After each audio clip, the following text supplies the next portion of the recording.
నమస్తే అండి. నా పేరు రాయల కొండయ్య, అవినీతి వ్యతిరేక పోరాట కమిటీ జిల్లా అధ్యక్షులు. నేను ఈరోజు అధికారులకి తెలియజేయడం ఏమంటే, బియ్యం బొక్కేస్తున్నారని ఆంధ్రజ్యోతి పేపర్లో నిన్నటి రోజున పెద్ద ఎత్తున రావడం జరిగింది, 8వ తారీఖున. ఇది గత ప్రభుత్వంలో అంటే సంవత్సరం క్రితం కూడా నేను ఆర్డీఓ గారి దృష్టికి, డిఎస్ఓ గారి దృష్టికి, తహసీల్దార్ గారి దృష్టికి కూడా తీసుకోవడం జరిగింది. అయ్యా, మన అనంతపూర్లో దాదాపుగా 2 లక్షల కేజీలు బియ్యం లేవు స్టోర్లలో, చాలా తక్కువగా ఉన్నాయి, బఫర్ ఎక్కువగా ఉంది, దీనివల్ల ప్రజలకు అందడం లేదు బియ్యము, కాబట్టి దీని మీద చర్యలు తీసుకోమని సంవత్సరం క్రితమే నేను ఆర్డీఓ గారి దృష్టికి, డిఎస్ఓ గారి దృష్టికి తీసుకోవడం జరిగింది. వాళ్ళు చర్యలు తీసుకుంటున్నామంటున్నారు, కానీ ఇంతవరకు తీసుకున్నది ఏం లేదు. ఈ ప్రభుత్వం మారి సంవత్సరం అయినా కూడా మళ్ళీ ఇదే పరిస్థితి ఏర్పడింది. మళ్ళీ రోజు పేపర్లలో, మీడియాల్లో ఇదే వస్తూ ఉంది. దీన్ని బట్టి నేనేం చెప్తున్నా అంటే, ఈ బఫర్ ఎట్లా వచ్చింది, ఈ బఫర్ ఎంత ఉంది, ఈ బఫర్ ఉండడం వల్ల ప్రజలకు సరైన ఇదిలో బియ్యం అందడం లేదు. చాలా చోట్ల ఒకే చోట స్టోర్లు ఉన్నాయి, ఒకే లైన్లో 4-5 స్టోర్లు ఉంటాయి, ఒక డివిజన్లో స్టోరే ఉండదు. అట్లాంటివన్నీ అధికారులు చూసుకోకుండా నిమ్మకి నీరెత్తినట్లు ఉన్నారు. ఇక్కడ ఇంత జరుగుతున్న అధికారులు ఎవ్వరూ స్పందించడం లేదు. డిఎస్ఓ గారి దృష్టికి కూడా తీసుకోవడం జరిగింది. ఆయన నేను చూస్తాను, చేస్తాను అనడమే ఉంది, కానీ ఇంతవరకు చూసింది లేదు, చేసింది లేదు. ఎందుకు ఇంత నిర్లక్ష్యం అని మేము అడుగుతున్నాం. ఎందుకంటే నేనేం చెప్తున్నప్పుడు, గవర్నమెంట్ నుంచి వీళ్ళు శాలరీస్ తీసుకుంటున్నారా లేదా, అది ఎవరు, అట్లాంటప్పుడు గవర్నమెంట్ నుంచి వచ్చినటువంటి ఏవైతే పథకాలు ఉన్నాయో, ప్రజలకు అందాల్సిన పథకాలని సరైన స్థితిలో అందించాల్సిన బాధ్యత అధికారులకు ఉందా లేదా అని నేను అడుగుతున్నా. వీళ్ళు గవర్నమెంట్ నుంచి ఒక సెల్ ఉంటుంది, విఆర్ఓ ఉంటారు, డిటి ఉంటారు, తహసీల్దార్ గారు ఉంటారు, తర్వాత ఆయన ఆర్డీఓ గారు ఉంటారు, డిఎస్ఓ గారు ఉంటారు, ఆ పైన జాయింట్ కలెక్టర్ ఉంటారు. ఇంతమంది ఉన్నటువంటి ఈ వ్యవస్థలో ఇప్పటికీ బియ్యం అందలేదనేటువంటి ప్రజలు చాలామంది ఇది చేస్తూ ఉంటే, ఇప్పటికీ లారీలు పీడిఎస్ బియ్యం దొరుకుతున్నాయి, అయినా ఏం జరగలేదు, జరిగితే చూస్తాము, స్టాక్ ఎక్కువ ఉంటే సీజ్ చేస్తాము అన్న సమాధానము తప్ప ఎక్కడ చేసిన దాఖలాలు కనిపించట్లేదు. అదేవిధంగా విజిలెన్స్ అధికారులకు కూడా నేను ఒకటి కోరుతున్నానండి. విజిలెన్స్ అధికారులు ఏం చేస్తున్నారో అర్థం కావట్లేదు. గత వైసీపీ ప్రభుత్వంలో చీమ చిడుక్కుంటే మీరు దాడులు చేసేవాళ్ళు, ఉస్కో అంటే అదేదో ఇస్కో అన్నట్లు మీరు వచ్చి దాడులు చేసేవాళ్ళు. ఇప్పుడు కూడా మీకు రాజకీయ నాయకులు ఉస్కో అనాలేమో నాకు అర్థం కావట్లేదు. ఇన్ని జరుగుతున్నాయి, ఇంత పేపర్లలో ఇట్లా వస్తూ ఉంటే మీరు ఏం చేస్తున్నారు, ఇంత బఫర్ ఎట్లొచ్చింది, మీరు ఈ విజిలెన్స్ అధికారులు ఏం చేస్తున్నారో అర్థం కావట్లేదు, రెవెన్యూ సిబ్బంది ఏం చేస్తున్నారో అర్థం కావట్లేదు. ఇంతమంది జీతాలు తీసుకుంటూ ప్రజలకు అందించాల్సినటువంటి పథకాలు సరైన స్థితిలో అందకపోతే మీరు ఏం చేస్తున్నారు? మీకు జీతాలు సరిగ్గా వస్తే సరిపోతుందా? ప్రజలకు సరైన స్థితిలో అందాల్సిన అవసరం లేదా? ఇది ప్రభుత్వానికి చెడ్డ పేరు వస్తుందనేది మా ఉద్దేశం. కాబట్టి ఇప్పటికైనా అధికారులు కళ్ళు తెరవండి.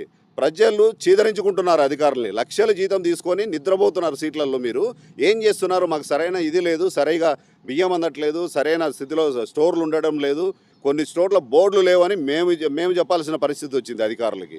ఏం చేయాలండి? వీళ్ళ దగ్గర ఒక సెల్ ఉంటుంది, ప్రతిరోజు ఏ స్టోర్ ఎన్ని గంటలకు తీసినారు, ఎన్ని కార్డులు వేసినారు, ఎంత బియ్యం వేసినారు, ఎంత చక్కెర వేసినారు, ఇవన్నీ కూడా వీళ్ళు మానిటరింగ్ చేసుకునేకి సెల్ ఇచ్చినారు గవర్నమెంట్.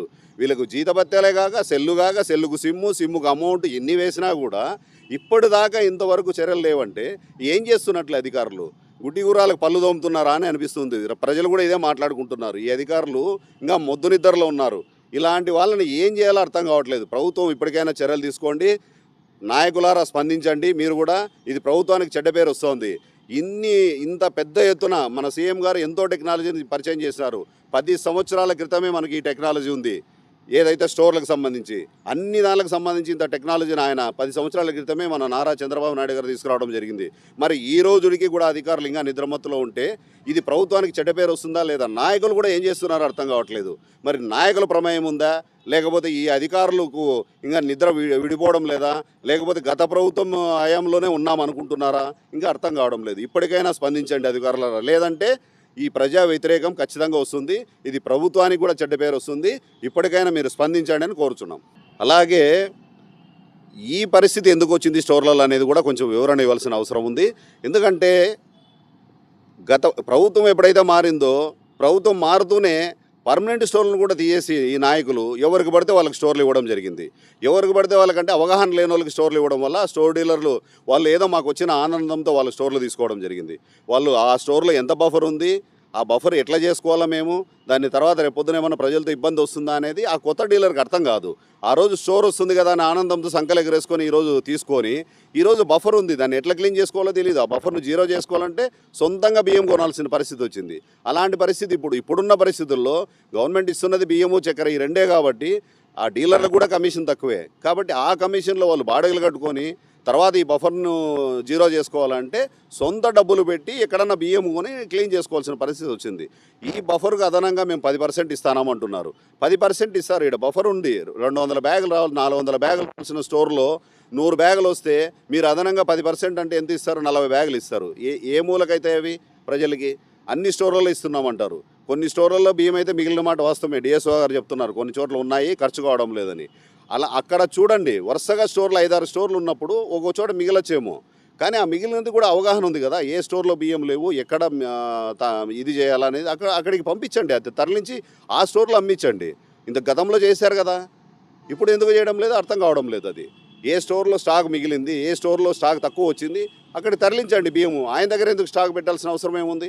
అది కూడా అధికారులు దీన్ని సీరియస్గా తీసుకొని ఈ విధంగా సరైన పద్ధతిలో ఈ స్టోర్లలో బియ్యం సరఫరా చేయవలసిందిగా కోరుచున్నాం.